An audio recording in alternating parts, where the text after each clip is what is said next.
एक ही गुरु के दो शिष्य हैं, सुदामा और कृष्ण, संदीपनी उपाध्याय इनके गुरु जी।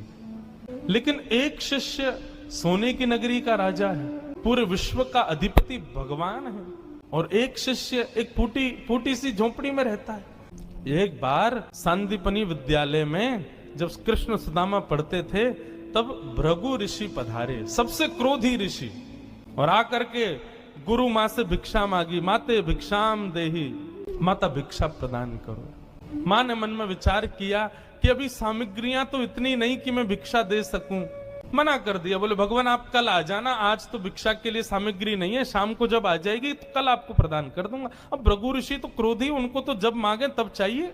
नेत्र बंद करके उन्होंने ध्यान लगा करके देखा, क्या इतनी बड़े गुरुकुल की रसोई में कुछ भी नहीं है। तभी उन्होंने पाया कि वन जाने वाले बालकों के लिए पोटली में मैया ने चने रख रखे हैं, कि जो बालक वन में जाएंगे, पुष्प तोड़ के लाएंगे, लकड़ी तोड़ के लाएंगे, वो चने खा लेंगे वन में जाएंगे, तो उनके लिए चने रखे थे।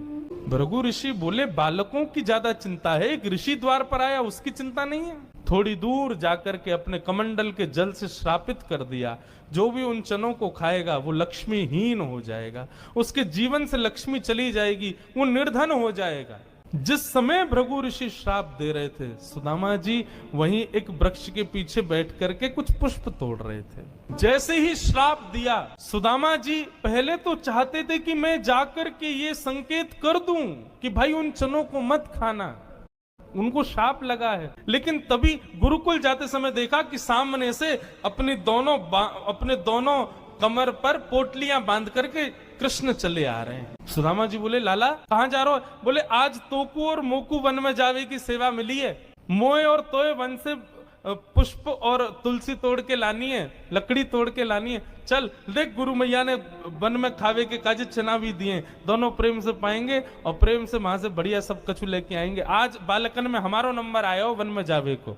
सुदामा जी की नजर पोटलियों पर पड़ी, बोले कन्हैया कहीं खा नहीं ले, फेंक देंगे तो कहीं अंकुरित होके वृक्ष बन गए, कोई भी खाएगा तो लक्ष्मीहीन हो जाएगा, मेरो कन्हैया खा लेगो तो लक्ष्मीहीन है जाएगो। सुदामा जी जिद करने लगे, बोले सुन तू बाकी के सामान रख अपने पास, ये पोटली मोह दे दे मैं बांधूं अपने कमर पे। ठाकुर जी बोले क्यों, मैंने बांध तो रखी। बोले तेरो भरोसा ना है, तो को भूख लगेगा तो मेरे बटके न खा जाएगो, मोकू दे, जब भूख लगेगी तो दोनों बांट के खाएंगे। और जिद करके सुदामा जी ने दोनों पोटली अपने पास रख ली। वन में वृक्षों की लकड़ी तोड़ रहे हैं, पुष्प तोड़ रहे हैं, फल तोड़ रहे हैं। सुदामा जी मौका ढूंढ रहे हैं, कब मौका मिले मैं भागूं एकांत में चने खा लूं। तभी जोर की बारिश होने लगी। बारिश के कारण ठाकुर जी तो एक वृक्ष के नीचे जाकर के खड़े हो गए। अरे आजा सुदामा यहीं खड़ो है जा, बहुत वर्षा आ रही है। पर सुदामा जी एक बगल में एक और विशाल वृक्ष था, उसके ऊपर चढ़ गए, डाल पर जाकर के बैठ गए। वर्षा हो रही थी, ठाकुर जी एक वृक्ष के नीचे खड़े हैं, दूसरे वृक्ष के ऊपर सुदामा जी बैठे हैं। सुदामा जी बोले यही सही समय है, और पोटलियां खोल करके सुदामा जी खाने लगे। ठाकुर जी ने देखा, ए सुदामा मेरे उचना है बा में, खा मत जाइयो, रुक जा वर्षा रुकंद मैं हूं आ रहा हूं ऊपर। लेकिन सुदामा जी के नेत्रों से आंसू गिर रहे हैं। बोले लाला तू सदा प्रसन्न रहे, मेरे बट की लक्ष्मी भी तेरे पास आ जाए, तेरे जीवन में कभी कोई कष्ट नहीं आवे, मेरे लाला को कभी रोनो नहीं पड़े, कभी उदास नहीं हो, कभी दुखी नहीं हो, यही मेरी मित्रता को उपहार में अपने कृष्ण को देना चाहूं। और उपहार के रूप में सुदामा जी ने मानो अपने जीवन में प्राप्त होने वाली समस्त लक्ष्मी भी श्री कृष्ण के चरणों में पधरा दी, और दोनों पोटली के चने स्वयं सुदामा जी खा गए। द्वारिकाधीश कृष्ण उस दिन तो सोच रहे थे कि सुदामा तूने एक बार भी विचार नहीं किया कि मेरे भी चने थे उसमें, पा गया। सुदामा जी क्षमा मांगने लगे, बोले माफ कर दे लाला, भूख ज्यादा लगी हमारे, खा गए हो, लेकिन वास्तविकता कौन जाने। सुदामा जी महाराज फटी टूटी झोपड़ी में रहते हैं, उधरी हुई धोती पहनते हैं, अन्न जल का तो कोई ठिकाना ही नहीं है, ऐसे घर में रहते हैं। पत्नी बोली द्वारिकाधीश आपके मित्र हैं, आप जाते क्यों नहीं कभी उनसे मिलने? सुदामा जी बोले कहीं मेरी दशा देख करके कोई ये ना सोचे गरीब है, भिखारी मांगने आया, इसलिए मुझे अजीब लगता है। और दूसरी बात ये कि मैं कृष्ण का सखा हूं, अब कृष्ण तो बढ़िया राजकीय वेश में रहता है, अब मैं ऐसे रहता हूं, कोई मुझे देख करके कहीं ये ना सोचे ये कैसा सखा ठाकुर जी का, इसलिए मुझे लगता है कि मैं यहीं से ही उनको भज लूं, उनके पास ना जाऊं। सुदामा जी की पत्नी ने सौगंध दे दी, तुम्हें मेरी सौगंध है, जाओ द्वारिकाधीश से मिलके आओ। पत्नी की सौगंध मान करके सुदामा जी आज विचार करने लगे, जाऊं? कृष्ण ये तो नहीं सोचेगा कि कहां से आ गया, कुछ मांगने आया है। कृष्ण तो नहीं सोचेगा, लेकिन उसकी पटरानियां, उसके राज्य के लोग, महामंत्री आदि ये सब तो नहीं सोचेंगे। सुदामा जी को बहुत संकोच हो रहा है, लेकिन पत्नी की सौगंध है तो निकल पड़े। पत्नी ने 4 घरों में जाकर के अलग अलग एक एक मुट्ठी चावल लिए, जानबूझ। क्यों? ताकि जब ये पोटली द्वारिकाधीश देखेंगे तो अलग अलग प्रकार के चावलों को देख के पहचान जाएंगे कि एक दाना भी सुदामा के घर का नहीं है। थोड़ी तो कृपा करेंगे मेरे ऊपर। सुदामा जी पोटली दबाए निकल पड़े। सुदामा जी महाराज धीरे धीरे चल करके द्वारिका की ओर जा रहे हैं। चलते चलते महीनों बीत गए सुदामा जी को। तभी एक व्यक्ति से बोले, भैया द्वारिका नगरी कितनी दूर रह गई है अभी यहाँ से? व्यक्ति हंस करके बोला, भगवान आप गलत आ गए हो। बोले गलत? कितनी दूर आ गए? बोले अभी आप कम से कम 50 कोस और पीछे जाओ, वहां से एक रास्ता मुड़ेगा, वो द्वारिका को जाता है, आप तो कहीं और पहुंच जाओगे अभी। सुदामा जी महाराज बोले, भले पधारे भैया द्वारिकाधीश। चलते चलते चलते मैं तो वैसे ही आधो और आधो जाऊंगा, मुंह तो लगे मेरे प्राण ही निकल जाएंगे, मैं द्वारिका पहुंच ही ना पाऊंगा। अब लाला तू वैसे तो हमारे हृदय में बैठो है, चल के तो हम पता ना कब पहुंचेंगे, लेकिन लाला तेरी अगर इच्छा हो तो तू ही बुला ले अब मुंह को। और ऐसा कह के सुदामा जी वहीं एक वृक्ष के नीचे लेट गए। जैसे ही लेटे थोड़ी बहुत देर में ही उनको थोड़ी ध्वनि सुनाई देने लगी। नेत्र खोल करके देखा, सोने की नगरी है, चारों ओर जय श्री कृष्ण जय श्री कृष्ण जय श्री कृष्ण नाम की ध्वनि आ रही है। सुदामा जी महाराज थोड़े प्रसन्न हो गए। बोले भैया ये कौन सी नगरी है? किसी व्यक्ति से पूछा ये कौन सी नगरी है? बोले भगवान ये द्वारिकापुरी। मेरे कृष्ण मित्र की नगरी द्वारिका?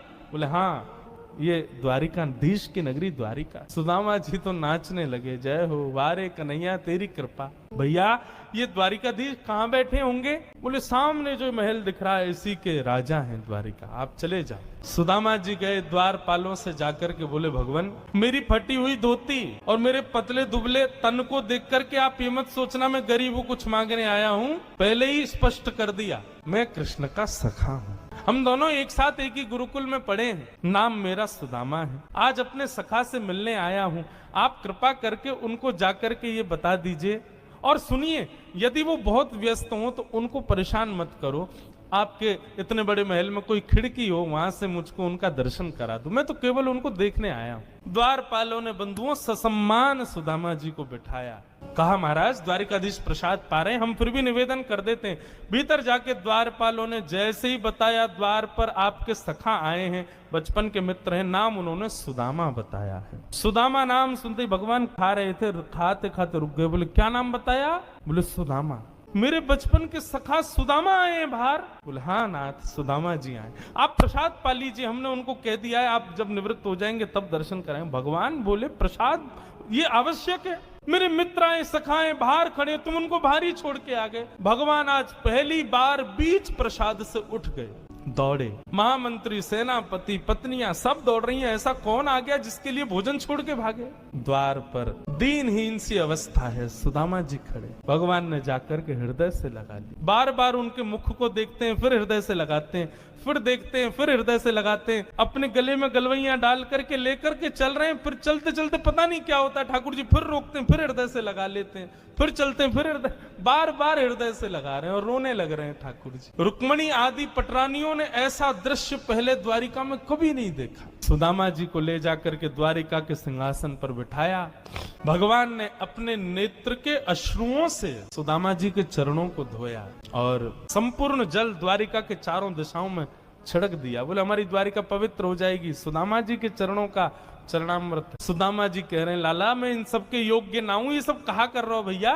ठाकुर जी बोले आप किसके योग्य हो और कौन किसके योग्य? मुझसे बढ़िया कोई नहीं जानता, चुपचाप बैठे रहो, जो कर रहे हैं करने दो। जो लक्ष्मी सदा के लिए विहीन हो गई थी उसे वही लक्ष्मी आज सुदामा जी के चरण पहुंच रही है। भगवान की सुदामा जी की थोड़ी मैत्री चर्चा हुई। सुदामा जी से भगवान ने पूछा सुदामा जी ब्याह हो गए आपके? बोले हाँ लाला है क्यों ब्याह? बोले ब्याह कर लिया, हमको नहीं बुलाया? बोले लाला कर्जा लेके ब्याह कियो और वह ब्याह में भी सबन को भोजन करावे के चक्कर में मैं और तेरी भाभी तो भूखे ही रहे। 4 दिन बाद पड़ोसी ने आके भोजन दियो तब जाके तो पेट भरो। अब वहां में तो को बुलाते तो लाला तो पवानो तो बहुत दूर की बात, अब तू आते तो तेरे संग घोड़ा आते, सैनिक आते, इनको ही नहीं पवा पाते। ऐसे ब्याह में फिर हम कैसे बुलाते लाला? हमारे निमंत्रण नहीं दियो। मेरी छोड़ लाला तू बता तेने ब्याह कर लियो? भगवान बोले हमारे ब्याह की मत पूछो, जैसे आपका ब्याह बताने लायक नहीं ऐसे हमारे ब्याह भी बताने लायक नहीं। बोले नहीं नहीं लाला बता ब्याह भयो कि नहीं? भगवान बोले हो गया। अच्छा भाभी कहाँ है? चलो मिलवाएं भाभी से। बोले यहीं बुला दो। बोले नहीं बड़ी जगह चाहिए भाभी से मिलने के लिए। बोले क्यों? बोले अब चलो पता चल जाएगी। विशाल एक सभागृह था, सुधर्मा सभा, और उसमें महाराज असंख्य जहां तक देखो भगवान की पत्नियां खड़ी हैं, घूंघट सिर पर रखा है, इतनी सारी माताएं बहनें दूर दूर तक सिर ही सिर दिख रहे हैं, लाल लाल साड़ी पहने भगवान की सब पत्नियां। सुदामा जी बोले द्वारिका की सब माताएं बहनें दर्शन करने आ गई महात्मा का। सुदामा जी बैठ गए, भगवान ने इशारा किया आओ एक एक करके सब प्रणाम करो। मैं रुक्मणी प्रणाम, देवी चरसो भाग्यवती रहो। मैं जामवती प्रणाम, देवी चरसो भाग्यवती रहो। मैं सत्यभामा प्रणाम, देवी चरसो भाग्य। मैं कालिंदी प्रणाम, देवी चरसो भाग्यवती रहो। मैं भद्रा, मैं लक्ष्मणा, सब प्रणाम करती हुई 500 पत्नियां प्रणाम कर गई भगवान के। जब 1000 पत्नियां प्रणाम कर गई, ठाकुर जी खड़े खड़े देख रहे थे। सुदामा जी बोले लाला यहाँ पे आइयो, कितनी और हैं अभी? भगवान बोले 16,108। अच्छा लाला ये सब अपनी है? भगवान बोले हाँ सब अपनी। वाह लाला तेने इतने सारे ब्याह किए, 16,108। अरे भैया हमें एक में ही बुला ले तो हम भी आ जाते मालपुआ खावे। हमने एक किया वहां में नहीं बुलाया, तू नाराज है क्यों? तेने इतने सारे कि एक में ही बुला ले तो। ठाकुर जी बोले कितने ब्याहों में तो मैं भी नहीं गया था, मेरे बिना ही ब्याह है गया, बिना दूल्हा के ही बारात चल गई। बोले लाला देख पतलो दुबलो सो में सुदामा 500,000 पत्नियां प्रणाम कर गई, मेरा तो अभी से बीपी हाई है गो। लाला 16,000 उनको आशीर्वाद दूंगा तो मुंह तो लगा मेरे प्राण ही निकल जाएंगे। एक काम कर, पत्नी तो 16,108 है, पति तो अकेलो तू ही है ना? बोले हाँ। एक काम कर तू मुंह को प्रणाम कर, मैं तू को आशीर्वाद दे दूं। अधीश दंडवत कर रहे हैं और सुदामा जी दोनों भुजा से आशीर्वाद दे रहे हैं। इस दृश्य को देख करके द्वारिका के लोग बलियां लेने लगे। जय हो, धन्य है हमारे द्वारिकाधीश। एक ब्राह्मण को कितना सम्मान देना चाहिए, द्वारिकाधीश से सीखो। अपने राज सिंहासन पर बैठा दिया, ये भी विचार नहीं कर रहे हैं कि मैं द्वारिकाधीश हूं, मैं जगत नियंता जगदाधार हूं। साष्टांग दंडवत प्रणाम कर रहे हैं सुदामा जी को। सुदामा जी उनको आशीर्वाद दे रहे हैं।